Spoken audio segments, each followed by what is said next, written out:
शुक्रवार व्रत कथा। एक समय की बात है कि एक नगर में कायस्थ ब्राह्मण व वैश्य जाति के तीनों लड़कों में परस्पर गहरी मित्रता थी। उन तीनों का विवाह हो गया था। ब्राह्मण और कायस्थ के लड़कों का होना भी हो गया था, परंतु वैश्य के लड़के का होना नहीं हुआ था। एक दिन कायस्थ के लड़के ने कहा, हे मित्र, तुम मुकलावा करके अपनी स्त्री को घर क्यों नहीं लाते? स्त्री के बिना घर कैसा बुरा लगता है।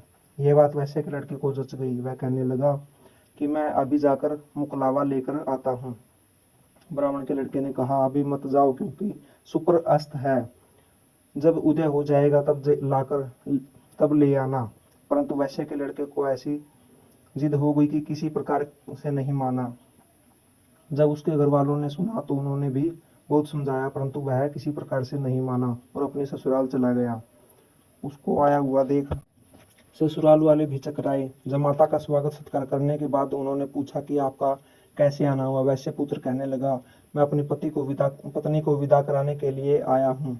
ससुराल वालों ने भी उसे बहुत समझाया कि वह इन दिनों में शुक्र अस्त है, उदय होने पर ले जाना, परंतु उसने एक न सुनी और अपनी पत्नी को ले जाने का आग्रह करता रहा। जब वह किसी प्रकार से नहीं माना तो उन्होंने लाचार होकर अपनी पुत्री को विदा कर दिया।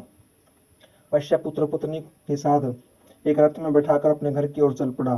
थोड़ी दूर जाने के बाद मार्ग में उसके रथ का पहिया टूटकर गिर गया और बैल का पैर टूट गया। उसकी पत्नी भी गिर पड़ी और घायल हो गई। जब आगे चले तो रास्ते में डाकू मिले। उसके पास जो धन वस्त्र आभूषण थे वह सब उन्होंने छीन लिए। इस प्रकार अनेक कष्टों का सामना कर जब पति पत्नी अपने घर पहुंचे तो आते ही वैश्य के लड़के को सर्प ने काट लिया। वह मूर्छित होकर गिर पड़ा। जब उसकी स्त्री अत्यंत विलाप कर रोने लगी, वैश्य ने अपने पुत्र को वैद्यों से दिखलाया तो वैद्य कहने लगे, यह 3 दिन में मृत्यु को प्राप्त हो जाएगा।